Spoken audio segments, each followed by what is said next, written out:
Yo, Flip Top, second side 2, nandito pa rin sa B-side. Flip Top, magigay para sa parating lalaban.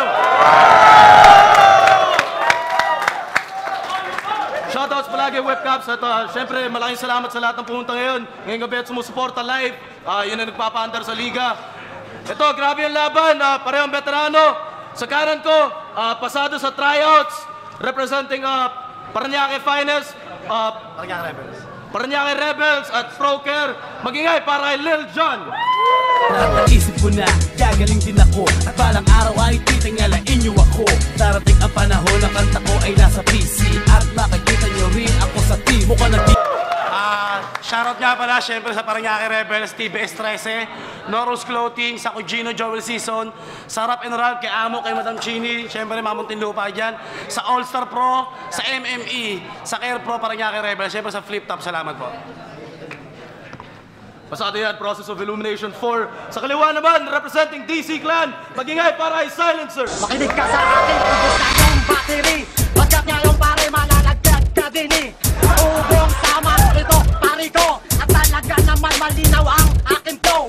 Basta sa mga katrabaho ko sa SSPI, tsaka sa landscape. Sukat, Parañaque. Pareho ng veterano yan sa rap game, no? Nanalo sa coin to si Lil Jon. Unang banat daw kay Silencer. Pakinggan, no? 90 seconds. Sa wakas, sa loob ng 3 taon, pangungulit mo kay Enigma. Natupad din ang pangarap mo na makapasok dito sa Flip Top.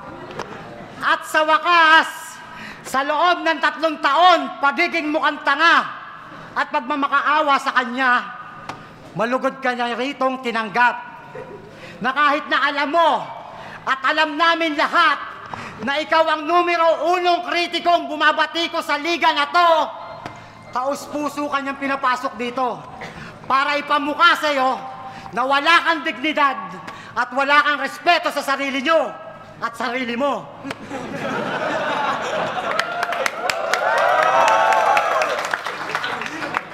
Alam nyo ba, itong si Pulgoso, biyasa manloko ng tao at eksperto sa panggagancho at iba't ibang klaseng uri ng katoksitan ang ginawa niya para makapasok lang sa sunugan at mapadpad siya rito.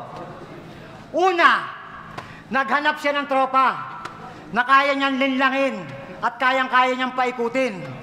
At pagkatapos niyang pakinabangan, bigla niya na lang iiwan at hindi niya napapansinin kasi diyan ka magaling. Pangalawa, siya ay nagpakatuta at kung sino-sinong tao ang kinausap at inamo-amo. At para mapaamo, nagpaalila pa ang gago para matupad lang ang kanyang plano. At pangatlo, at para lubos na makumpleto, sinuway niya yung ipinagbabawal at umalis sa Sundunggalo dahil hindi raw siya umaasenso. Abay, nuknukan ka ng gago. Paano ka aasenso? Wala ka namang negosyo? Wala ka ng trabaho? At para sa kaalaman yung lahat, sobrang kubal nitong tao na to at napaka-inggitero. Dahil nung nag-uumpisa pa lang ang Flip Top, di ba? Puro paninira at pambubuli na ang ginawa mo. At hindi ka pala kontento. Nag-imbento ka pa ng mabahong kwento. Akala mo paniniwalaan ka ng mga tao? Hindi! Dahil ang tunay na pakay mo rito ay sirain ang liga na to. Pero hindi ka nagtagumpay. At yung mga plano mo sumablay dahil sinuportahan kami ng madla. Ang intensyon mong wasakin ng Flip Top, putang ina mo! Yan ang pinaka-imposible mong magawa.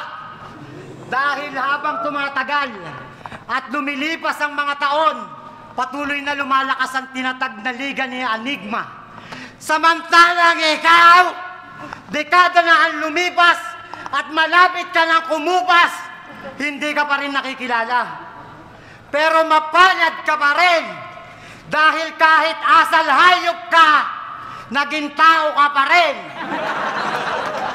At kahit na pakainin ka ng pakainin at busugin ka ng busugin, hindi ka na kayang paamuin dahil ultimo si Kuya nagawa mong kagatin. At may ba tayo ng kwento? Ang kwentong onesto. Diba ang sabi mo kay Enigma na ang flip-top walang kwenta, lokohan lang at dayaan? At sinabi mo rin kay Enigma na hindi ka babattle dito kailanman dahil puro lutuan? Pesteng yawa ka, bakit ka ngayon nandito? Napadaan ka lang? Namamasyal? Nagpapapansin? Alam ko kung bakit ka nandito. Kasi insecure ka at halos mamatay ka sa inggit dahil lahat ng kasabayan mo sikat na, kaya ka galit na galit. At isaksak mo to sa makitid mong kukote. Sagad ka sa kayabangan, kaya ka napag-iwanan. Yung inaasam mong kasikatan, kami ngayon ang nakikinabang. Time. Unang banat, John! Isa sa dalawang kampiyon nga pala ng Process Illumination 4. Pakinggan, unang banat, Lil John. Pakibaba nga po. Alright. Yung pag-asenso, hindi naman ako aasenso. Nagkakamali ka dun. Hindi ko kailangan ng negosyo. I'm born with a golden spoon. Ako daw ang kritiko ng flip-top, sabi ni Silencer. Bobo, di ako yon, si flip-top observer. Kaya sinasabi mo na may sinabi ako dito, nagkakamali ka, tanga. Kung ako sinungaling, mas sinungaling siya. Kaya kamusta? Mr. Pure Energy, Silencer Valenciano.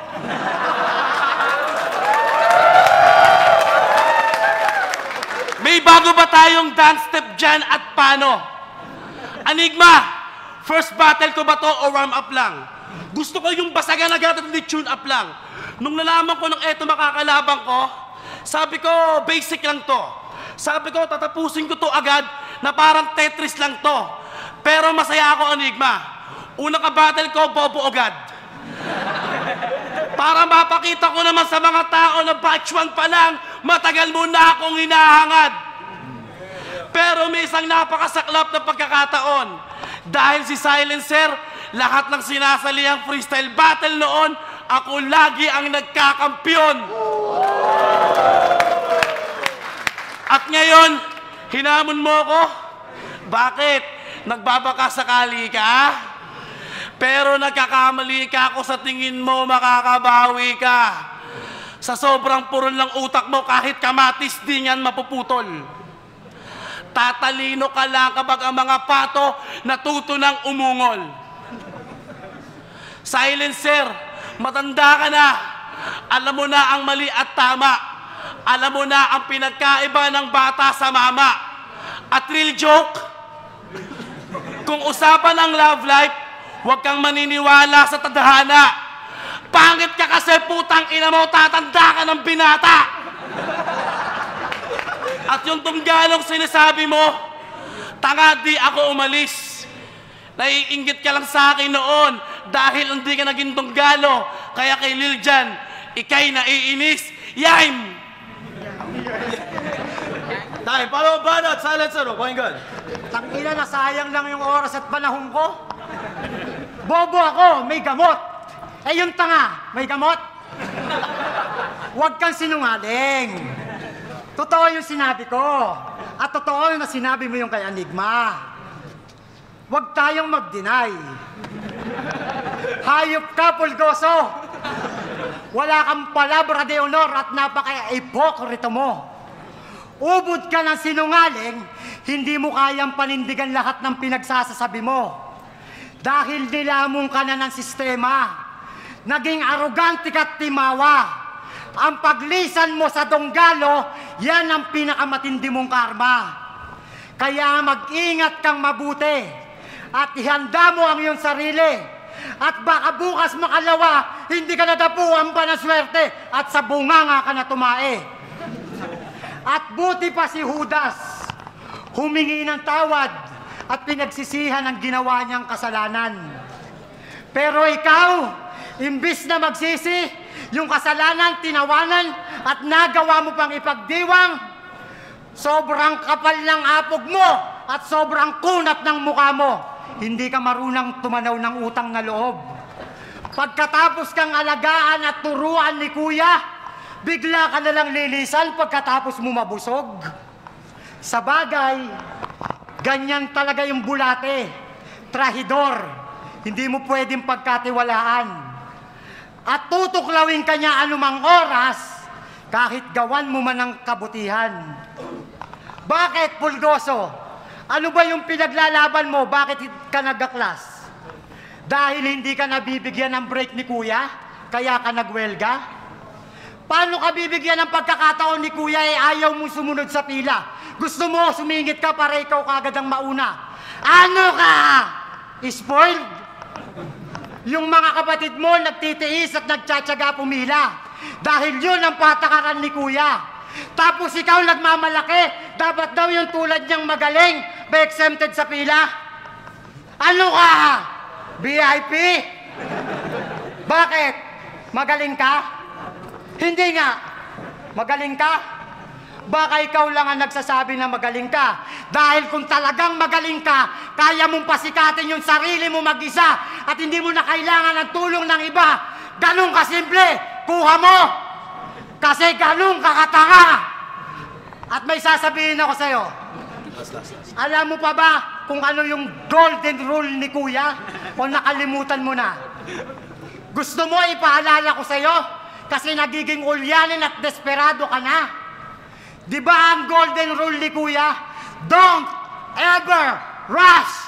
Sa Tagalog, huwag kang magmamadali. Putang ina mo! Napakasimple ng instruction ni Kuya. Nagawa mo pang magkamali. Sa bagay, hindi na ako nagtataka. Dahil ikaw yung magiting na sundalo na tatanga-tanga. At hindi ka na magiging dakila. Kasi nagtaksil ka. Kaya isinusuka ka na nila. Ako, sobrang laki ng respeto ko kay Kuya at sa lahat ng membro ng Dunggalo. Pero ikaw, napakahayop mo dahil naluluwag ka ng amo. Time. Pangalawang banat, Lil John. Pakinggan natin, oh. Tangina mo, yung kasinungalingan mo, di ko alintana. Silencer, hindi ako nagmamadali na sumikat. Gusto ko rin kasi minsan lumabas ng pintuan at ayoko lang lagi nasa bintana. Kay Kuya Drew, malaki ang respeto ko, alam niya yan. Puro ka, Kuya, tangina mo, doon ka na lang. Kaya kamusta? Mr. Pure Energy Silencer Valenciano. May bago ba tayong dance step dyan at paano? Enigma, di ba nung tryout sinabi ko sa'yo sa unang battle ko, gusto ko yung malakas at para handa? Hindi yung ganito, hindi na nga malakas, ubod pa ng tanda. Oo, Silencer, matanda ka na. Marami ng kanta ang inabot mo. At sa edad mong 42, anong karangalan ang inakot mo? Kung magkakaasawa ka man, di ka mahal nun. Ginagamit ka lang.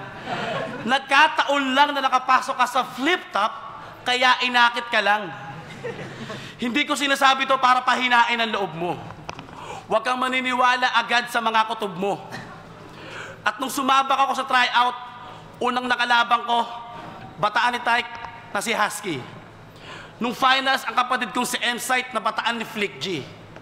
At ngayon, bataan ni Target. Ano ba to at bakit? Puro bataan nakakalabang ko. Kaya Arik, next battle ko, gusto ko yung bataan mo, ha? Alam mo, Silencer, napakatanga mo. Ang daming pwedeng gamiting pangalan, bakit Silencer pa? Dahil ba may target at caliber, kaya nag-Silencer ka? Pwede namang sniper. Pwede ring magazine. Siguro kung ang plaka ni Target, Solmox, malamang ikaw, Rubitusin.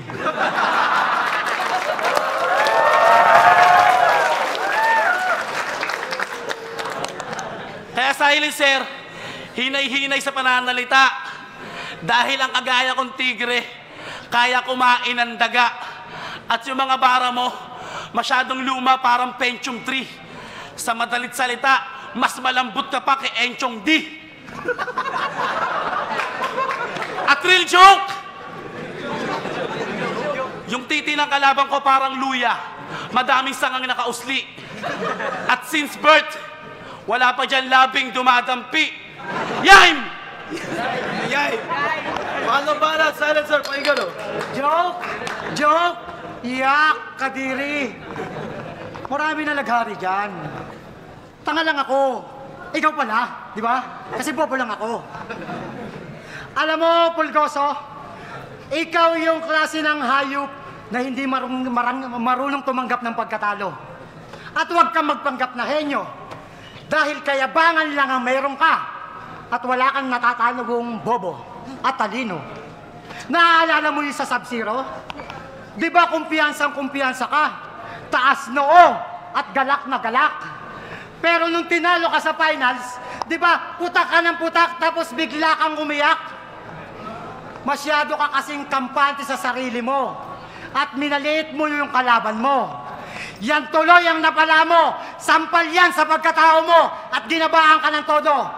Pero kahit ganon, inunawa ka ni Kuya at sinama ka niya sa Boracay. Pero hindi para mag-swimming at magsaya ka doon. Kaya ka sinama ni Kuya sa Boracay para kay Pordy magbantay. Wow! Ang lupit ng experience mo sa Boracay. Biruin mo ba naman? Ikaw ang hinatasan ni Kuya na kung saan pumunta si Pordy, kailangan mong suldan, Pulgoso? Abay dakila kang muchacha at pinagpala ka na yayo. At itong si Pulgoso, muli na naman nagyabang.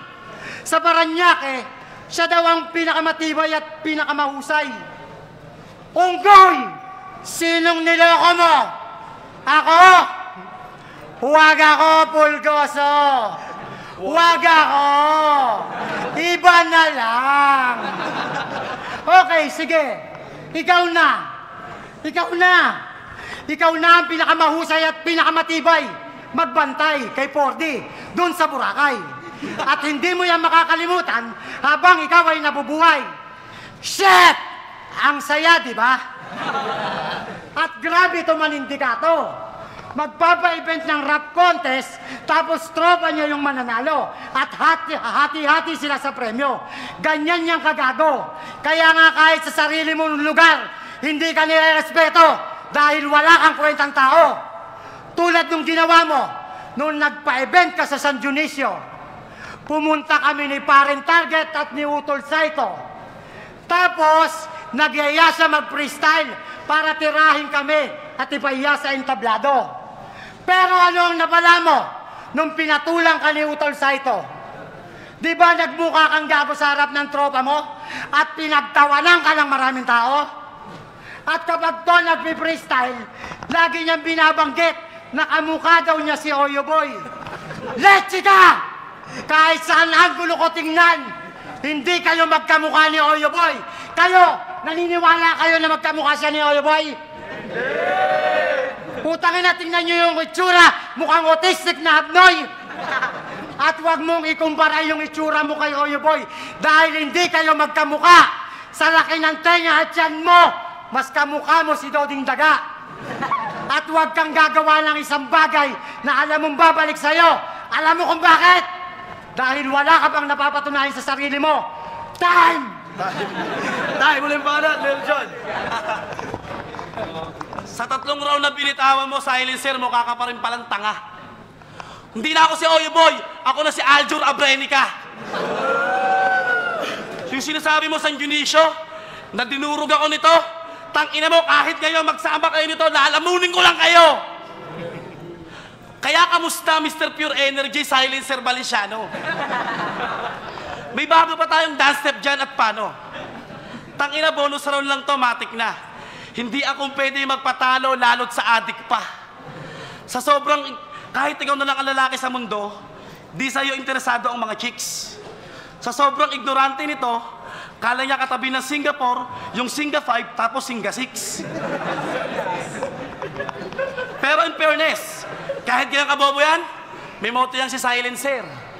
Birds of the same feather that stays together, stays forever. Tangin ang motto yan. At Silencer, hinay-hinay sa pagbitaw. Dapat minsan matuto ka rin tumanaw. Nung nagpa-event ako, binayaran kita. Sa sobrang bait ko, nagpadagdag ka pa. Nauna ka na sa akin dito eh. Kaya ang tingin ng mga tao, veterano ka at ako baguhan lang. Pero ang di nyo lang alam, wala namang iniwan na bakas at lakas sa labas si Ungas. Wala, di ba? Kundi pura kagaguhan lang. Manang-mana ka sa amo mo na si Target na pilit nagmamalalim. Manang-mana ka sa amo mo na si Target nagpilit nagmamagaling. Target, kung nasan ka man. Nung wala pang flip-top battle noon ni minsan di umugong ang pangalan mo. Huwag mong itanggi. Kaya tigilan mo ako sa pakikitigma ang sinasabi mo. Huwag kang mag-inarte. Huwag kang mapanggap na musikero, hindot ka, wala kang alam sa nota. Hindi ka nga lumalaban sa freestyle battle noon dahil bukod sa bobo ka, wala kang pangkota. Kaya silencer, tandaan niyo mo kasi nung yung mga ginawa mo. At habang nabubuhay ako, kahit nasa flip-top na ako, mamahalin ko pa rin ang Tunggalo. At si 4D, sabihin na natin binantayan ko, ganun ako kabait dahil tatay din ako. Pero hindi ko binantayan yun, wag kang tanga. Dahil si 4D, 4 ang yaya. At real joke. Ano silencer? Gusto mo sabihin ko yung panghuling-huli? At real joke, di ikaw ang pangarap kong kalaban, silencer. Kaya Enigma, ilabas mo na si Flip-Top Observer. Yaim! Yaim! Flip-Top, magigay para sa laban na yun. Yung Flip-Top Second Sight 2, pangalawang laban ng gabi. Lil Jon versus Silencer. Ang boto, 5-0 para kay Lil Jon. All-Star Production, Paranaque Rebels, Scarecrow, TBS 13, Amo Madam Chini ng Rap and Ralph, No Rules, Nelson Barameda, Joel Season ng Cugino, syempre Justin Nase for my tattoo, that's all. At respeto lagi sa Tunggalo at kay Andrew. Syempre, respeto yan. Judges. Ito si Akalas ng Mom Shelter, shoutout sa Wild One, sa bagong tattoo ko. Binigay ko yung boto ko kay Liljan kasi kitang-kita naman na mas lamang siya sa mga ginawa niya, sa mga sinabi niya. Props to Liljan. So, check, much respect, siyempre, Kuya Drew. Tunggalo, binigay ko yung boto ko kay Liljan kasi meron siyang pinakitang bago. Pero yung pinakita ni Silencer kanina, mahirap yun eh. Kumbaga sa taong nagpahinga, hindi ko inisip na maipapakita niya yung ganun kanina. Pero naipakita ni Silencer. May pagkakataong nanalo yung isa, natalo yung isa, pero yung puso ng tao may iwan doon sa... Pwedeng ganun eh. Ako may mga pagkakataong natalo ko, pero yung puso ng tao na iwan sa akin. Si Liljan nanalo. Siyempre marami siyang paghahandang ginawa, marami siyang salitang binigkas na nauuna sa panahon eh. Pero si Silencer, yung ginawa niya kanina, matibay yun. Pero binigay ko yung boto ko kay Liljan dahil lamang sa hati, lamang sa, kumbaga sa kumpol ng hatian, lumamang si Liljan. Pero respeto pa rin, Liljan. Pero Silencer, iba, kapatid. Nico Armaletra, shoutout sa nakaaway ko at sa napulot kong dustpan. Yung laban na yun may pinagugutan, yung atake na ginawa ni Silencer, okay sana. Umikot sa isang angulo sa nakaraan ni Liljan, kaso naibalik naman lahat halos ni Liljan yung tapos may mga atake pa siya na para talunin si Silencer, kaya overall performance kay Liljan. Last na, round 1 binoto ko si Silencer. Para sa akin, mas tumama yung mga angle niya, pati mga linya niya. Round 2 at 3 naman si Lil Jon. Kasi para sa akin, si Lil Jon, halong comedy at seryoso. Pero si Silencer naman, parang ganun din yung ginawa niya. Pero parang noong round 2 at 3, parang paulit-ulit na lang yung sinasabi niya. Tsaka kulang pa sa punchline eh. So round 2 at 3 si Lil Jon. So yun, Lil Jon panalo. Ouch! Yo, Elvis, Crazy Family, Puyat Records. All 3 rounds ang boto ko kay Liljan. Pareha silang may personals, pero napansin ko kay Silencer sa buong rounds niya. Karamihan puro ganun lang. O siguro hindi lang tumama sa akin masyado yung mga jokes. Habang yung kay Liljan naman, yung mga real jokes kaya pasok sa akin. Kaya all 3 rounds, Liljan.